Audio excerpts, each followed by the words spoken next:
Oh, what's happening? Welcome back to the channel. So today we're working on my little coupe. Well, I introduced this thing a little while back. Haven't really done anything to it. It's just been sitting over on the side waiting for a chance for me to do anything. So I was trying to finish up the old CR Yeeter first and get it going, and it's running. It's just waiting on a couple pieces right now to get it finalized. But in the meantime, I figured might as well just start on the coupe. This is a weekend and I just want to work on something of my own. So a little story on this car is it has a JDM B20B and a B16 trans, and I did this swap about 10 years ago. It currently has a burnt valve, so I picked it up pretty cheap and go fix it, and then I'm gonna fix the burnt valve, and then I want to take it up to the track, run it in an 1/8 mile, see what it does. Just literally, there's a stock B20B and a B16 trans. I don't expect it to be fast by any means. And then take it to the 1/8 mile track, see what it does, and then we're going to use the original transmission from the CR beater over there, the B series all-wheel drive transmission, and we're going to put it on this B20, and then we're going to convert it to all-wheel drive, just stock. It's going to have a stock CRV rear diff, stock CRV drive shaft, and stock, everything. And then we're gonna take it back to the 1/8 mile and just see if it makes any difference. It's probably going to be slower. I wouldn't be surprised, but it shouldn't spin off the line. It'll probably bog off the line. So anyways, that's the plan with it right now. So right now we've got to pull the head and get this burnt valve repaired.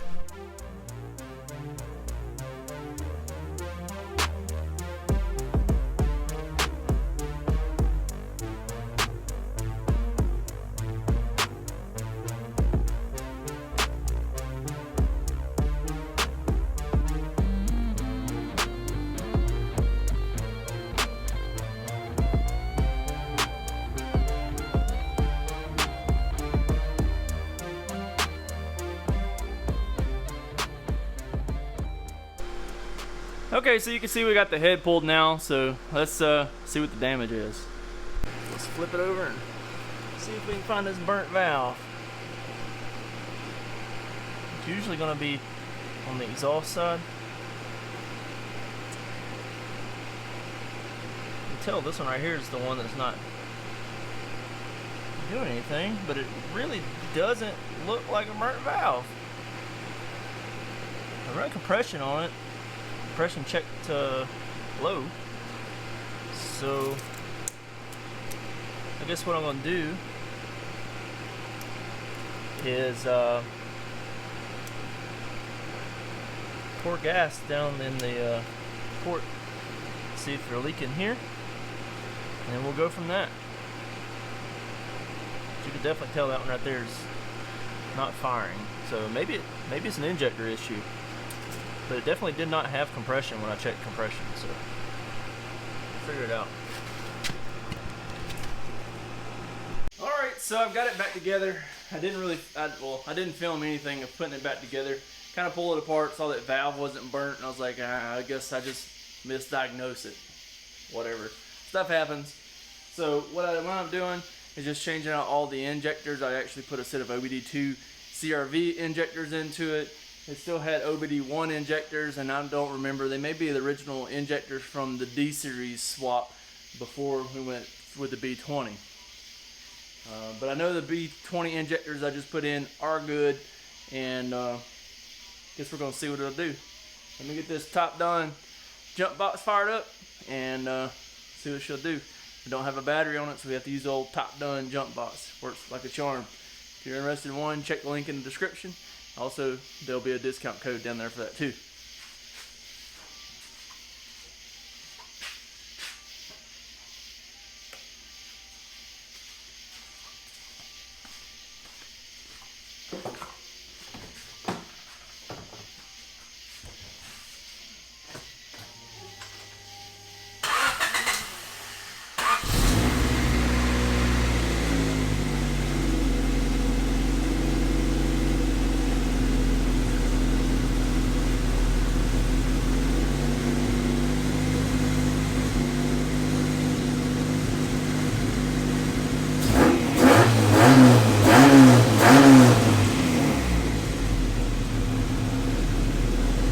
So you can see it started up, runs pretty decent. The gas in it is still trash, so it's not running the best it can, and it doesn't have an O2 sensor, so maybe throwing off the mixture there a little bit. But the injectors definitely did the trick, and hey, at least it's now to where you can go out and drive it around and have a little fun with it, and put some highway miles on there. This car's been sitting for a couple years, so you know, it may have a couple of little things that need to be tweaked along the way to make it where it's 100% drivable again. At least now, you know, we can, you know, put some highway miles on it and then go up here to the little 8th mile track that's about 10 minutes away and see what it'll do. So I'm definitely happy to have it back running though, and idle's nice and quiet, and the engine's smooth, no ticks or anything. I did a valve adjustment while I had the valve cover off, put a new valve cover gasket, and it's got a new head gasket too, fresh oil, fresh coolant. Well, coolant in it is OE Honda, but I took it out of another car, put it in this one, so it is good coolant. But yeah, pretty happy with it. So like, comment, subscribe, and we'll pick up on another video on one of these two heaps of junk of mine here pretty soon. Thanks so much. See you on the next one.